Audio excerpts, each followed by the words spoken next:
The problem is that when you've been underestimated for years, you stop taking it personally. It just becomes tradition, especially at family holidays. That's what I was telling myself as I walked up the long gravel driveway to my aunt's farm in northern Vermont. My name is Danielle Harding, but here, I'm just Ellie. The creative one, the odd one, the one who never quite fit the sturdy, Oaken Harding name. I'm 39 now. My coat was from Milan, but I'd chosen it in a quiet, unassuming gray. No need to startle the herd with a flash of color. Well, look who decided to grace us, my cousin Blake called from the porch, his smirk as familiar as the peeling paint on the farmhouse eaves. Ellie, queen of the thrift store, he added. The small crowd gathered behind him chuckled on cue. I offered a polite smile, my mind already miles away on the details waiting for me back in the city. They had no idea the axis of our little world was about to shift.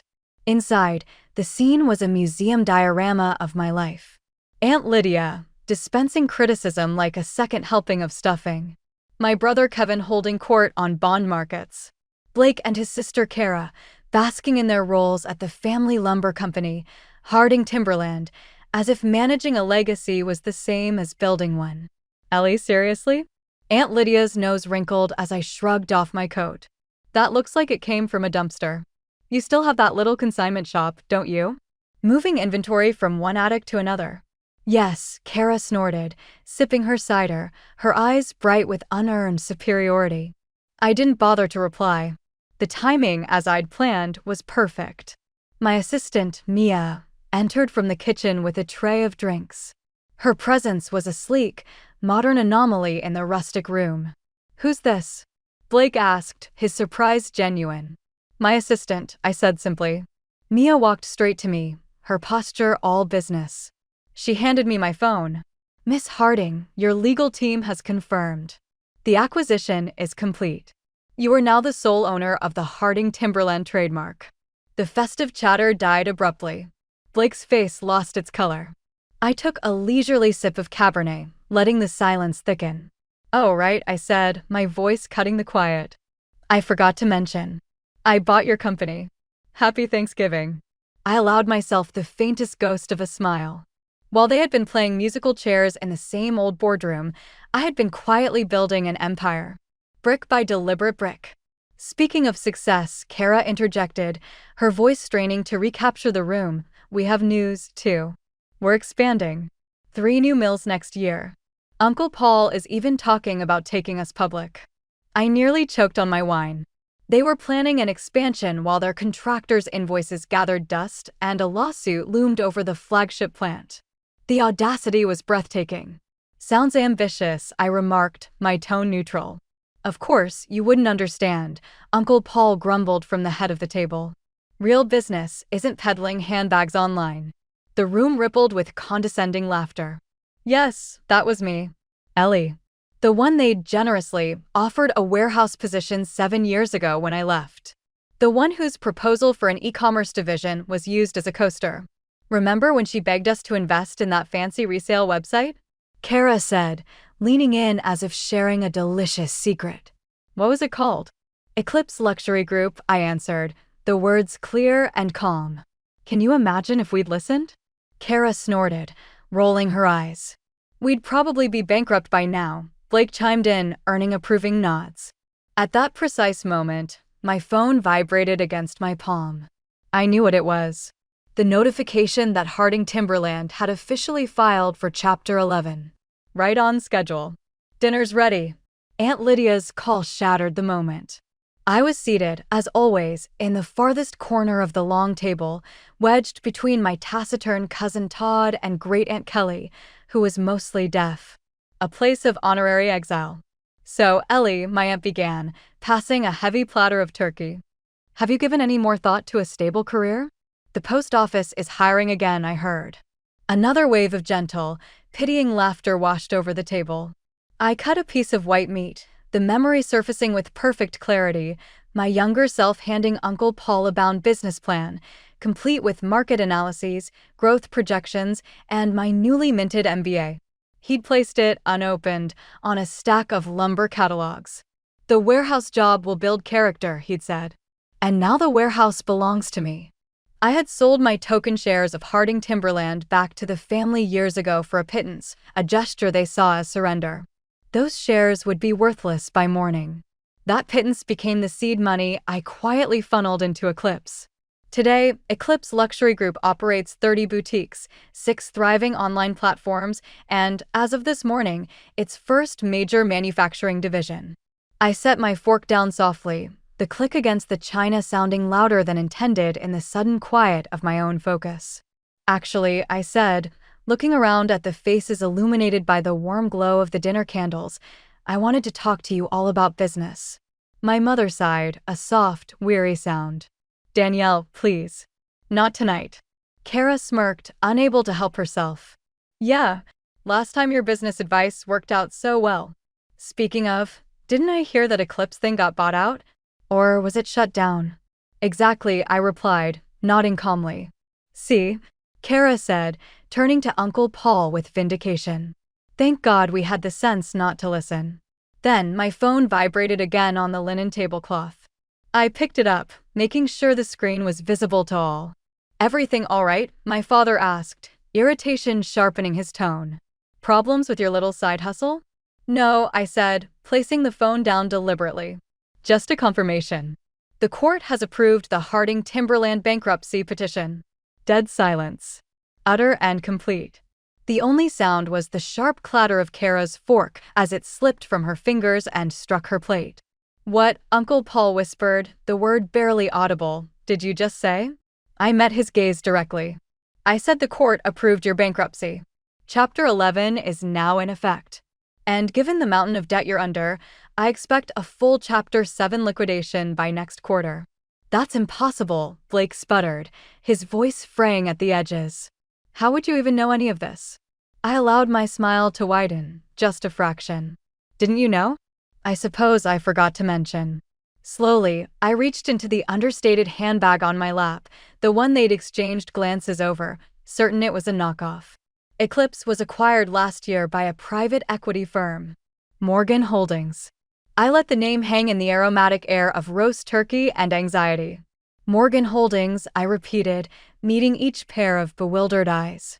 That's me. The silence that followed was absolute, a vacuum sucking the warmth from the room. My father's face drained of all color. Kara looked physically ill, as if she'd swallowed something that wouldn't go down. You're lying, Uncle Paul rasped, the sound scraping from his throat. This is a sick joke. It's not a joke. My voice was a placid lake. From my bag, I produced a slim, black leather folder. It landed with a soft, definitive thud in the center of the table. These are the debt acquisition agreements. I now own every outstanding loan, every maxed out line of credit, every last IOU that Harding Timberland has failed to honor. Care to see? I asked, my tone cool and edged with a hint of private amusement. I didn't wait for an answer. I opened the folder and fanned the documents across the linen. There it all was, nestled amongst the crumbs and the china, the formal bankruptcy petition, the stamped court documents, the exhaustive creditor list. This one, I said, tapping a perfectly manicured nail on the topmost page, is my personal favorite. The master ledger of your debts. I lifted my gaze, pinning Uncle Paul where he Saturday Morgan Holdings currently holds 82% of them. This can't be, Kara whispered, her earlier bravado dissolving into a ghostly pallor.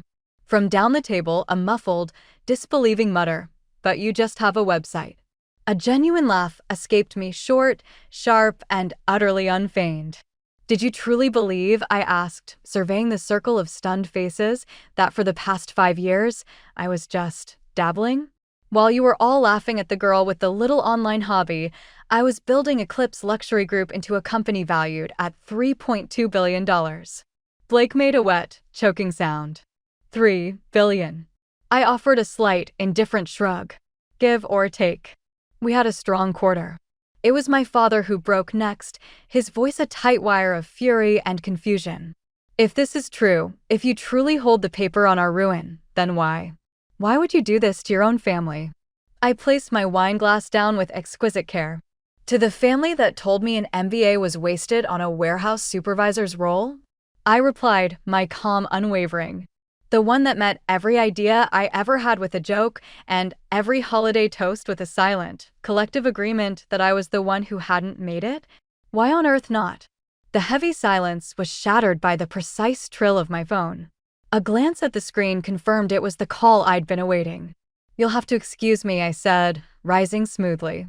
"My assistant." Final details. I stepped into the shadowed hallway. Through the closed dining room door, their panic was a muffled crescendo. I answered, my voice low. "Yes, Deborah." "All set, Miss Harding. The bankruptcy is locked. All documents are prepared. Is the team clear to proceed?" "Give them 5 more minutes," I instructed. "Let the news settle in." When I re-entered the dining room, the scene had devolved into a quiet, digital frenzy. They were clustered around Uncle Paul's phone, faces illuminated by its bleak glow, eyes scanning a rapid scroll of urgent emails and legal notices. The feast before them was forgotten. "Well then," I announced, resuming my seat. "Shall we discuss what comes next? My team will be here shortly with a formal purchase proposal." "Team," my mother echoed weakly. As if summoned by the word, the doorbell chimed. I checked my watch. "Perfect. That will be my lawyers and financial advisors," I said, a serene smile touching my lips. "I do hope you don't mind if they join us? There's always room for dessert." My father shot to his feet. "Now wait just a damned minute, Danielle." "Actually, no," I interrupted. "There is no wait. You are bankrupt. You are $142 million in debt. And I hold every note. You have 2 choices. Cooperate with me on a structured, graceful dissolution and sale of remaining assets. Or I will initiate full Chapter 7 liquidation when the markets open on Monday." Kara finally broke. A ragged sob escaped her. "The new mills, the expansion," she stammered. "Will not be happening," I finished for her. "Harding Timberland has been functionally insolvent for months. Did any of you bother to read the quarterly reports? Or were you too preoccupied with titles and territory to notice the ship was taking on water?" The door from the foyer opened. Deborah entered, followed by my team. The stark contrast between their composed professionalism and the raw, stunned disarray of my family was nothing short of exquisite. "Miss Harding," the lead attorney said with a respectful nod. "Shall we begin?" "Of course," I replied, gesturing toward the sideboard. "Please, help yourselves. The pie is exceptional.